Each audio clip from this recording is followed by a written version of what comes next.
Thank you for joining us. And before we get started with today's video, if you guys like what you're seeing and hearing from the Locked On Senators podcast, go ahead and hit like, smash the subscribe button so you can be the first to know about Sens content. Now, we're going to be doing a ton of these prospect profiles, so if you agree this is someone the Sens should look at or steer clear, leave your comment below so we can hear from you. Now, we got 64 of these, so let's get into it. Coming in at number 30 on the Locked On Senators draft rankings from the U.S. National Team Development Program, defenseman Ryan Chesley.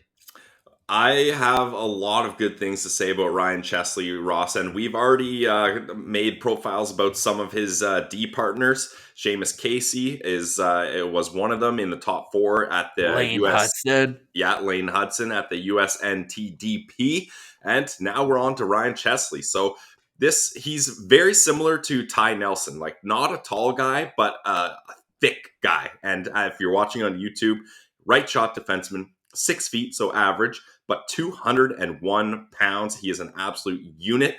And with the USA U18 program, he had 59 games played, 12 goals, 17 assists, good for 29 points, and he is committed to the University of Minnesota. Wait until you hear what Mitch Brown compared him to. But first, let's get to our draft rankings where Bob McKenzie has him at 18th on his list.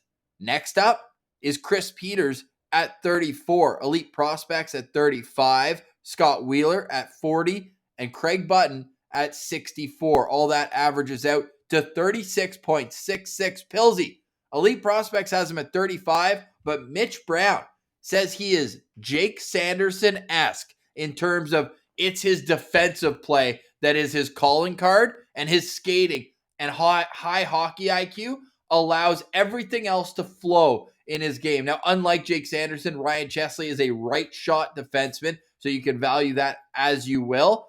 Of course, when we're talking in this range in the draft, it's not the exact same where Jake Sanderson's a top 5 pick. Everyone had him in the top, I'll say 20. Thanks, Wheeler. Everyone else had him in the top 10. No, we're just playing with Scott. But the U.S. program has developed a lot of great defensemen. The ones that you mentioned, though, this year, like especially Lane Hudson, like you're looking at more offensive-minded guys. That's not Chesley's game. Chesley's game is controlling the pace of play with his strong defensive awareness. Yeah, and that's why he was such a good compliment to those guys like Casey and Hudson, because while they were off doing their thing, working with the puck, he was taking care of things on the back end like a good defenseman should. And he's able to, like, just everything he does defensively works so well. He's a good skating two-way defenseman. He's not the tallest guy, but he's strong, like you mentioned, 200 pounds, and he uses that strength to throw big hits. He wins board battles. He clears the front of the net, and he has no issues blocking shots either. Like, this guy is a coach's dream, if you ask me, and I feel like he's the perfect yin to the yang of an offensive, more puck-moving, puck-carrying defenseman. On the left side, the Ottawa Senators are full of that. You've got Tom Chabot, Jake Sanderson, like you mentioned, more of a two-way guy rather than full offense, but he's a guy that likes to have the puck on a stick and can make a good first pass and is excellent in transition. And then Eric Branstrom on the bottom pair. So no matter where he's slated on the right side of the Sens, he's the perfect complement there. And I feel like it would make a lot of sense for the Sens to target this guy, not only because he's a strong right shot defenseman, but also they love drafting out of this program. Yeah, they certainly do. Now, the naysayers will point at his lack of offensive production this year, 29 points in 59 games, which I mean isn't brutal when you're a top 4 guy. Look at the goals. I know, but I'm just going off what these people are saying, not you saying. Yeah, people are saying this. I'm not saying this. I think that the way that he was controlling the breakout on the clips that I watched, I was like, man, this guy's got puck skills. It's not like he's someone who, when the puck's on his stick, he turns into number 22 on the Senators. Like he can shake, shimmy, and get out of the zone and scan well. He chooses whatever the best option is. Doesn't try to force pucks into the feet of his teammates. The puck's always on the stick, and the offense has been there at every other level. Like he was almost a point per game on the U.S. under-17 team in his first year with the program. So I don't really see that being a huge detractor for him.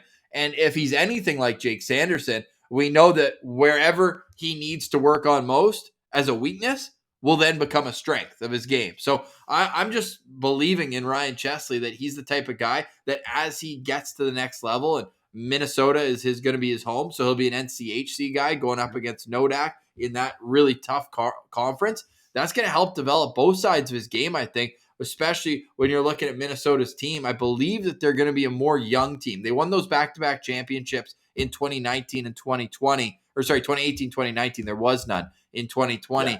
And then they graduated a bunch of their defensemen. Like in Winnipeg, we got Dylan Sandberg from that team. But now they're bringing in this next wave of players for the University of Minnesota. And I think he's going to have a big chance to not only be a defensive-minded guy. We know their head coach, Scott Sandelin, was a very defensive defenseman in his playing days. So I think that being under his tutelage is going to be extremely solid for his development. And if he can get even a little bit better offensively, I wouldn't be surprised if this guy ends up being a top 20 pick, let alone first rounder.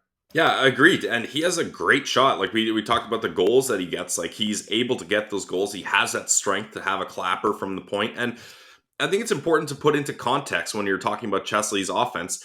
You just talked about it. Lane Hudson and Seamus Casey, they're getting all the power play time. So he's like, he mixed in a couple power play time, it seemed, but not the majority of it. He was more used penalty killing. He was used on both sides of special teams. But I think when he goes to Minnesota, he's probably going to get an opportunity at least to be an anchor on the second power play unit there at the very least. So I think we're going to see a little bit more there. And his numbers are down because he's probably been told to focus more on the defensive side of the game since they had those offensive guys that were able to take care of that. So I really don't think that he's someone that you need to look at the points and be worried. And I find, Ross, maybe we're a victim of this too, or guilty of this too, but when you're looking at prospects and the points aren't there, it's just an immediate kind of damper on them. And you're like, well, he doesn't get a lot of points. Why would the team pick him high? Well, it's not all about points, especially when you're not when you're a defenseman. So I'm not buying too much into that. And I think he's so good defensively, Ross, that it's going to allow his line mates to flourish offensively. Like him 100%. Being so good at shutting down other teams' attacks, him being so good at separating the man from the puck, winning those loose puck battles in the boards and the corner of the boards is just going to help his team offensively more. So I don't buy in at all that the offense is a problem with Chesley. So even as we're pulling up his elite prospects page, if you're watching on YouTube, 5 points in his last 10 games, plus 17. Like that to me is the type of defenseman you're going to get from him. He was plus 66 combined in the USHL and U18. Like, so if you're worried about offense, that I'm glad like you brought that up at the perfect time. Great co-hosting, Ross, because that just shows my point exactly. Sure, he's not the one putting the points up and getting the goals and assists, but when he's on the ice, teams aren't scoring against him, and his team is scoring. It's perfect. I see him as a bit, and maybe because I use this as an early comparable for Jake Sanderson during his draft year, but do you see a little Ryan McDonough in him potentially? Yeah, a little bit, although I like the McDonough comparison for Jake Sanderson a little bit more. I saw, I wish I could quote it, I forget who had it, but I saw someone compare him to Lindgren on the Rangers, and I thought that was a good comparison because Lindgren plays a tough game, but he's not someone out there that's making mistakes that make you throw your hands up and are like, what the hell is he doing? So I really see Ryan Chesley as more of a Lindgren type. All right, I like that. Guess where Ryan Lindgren went to school?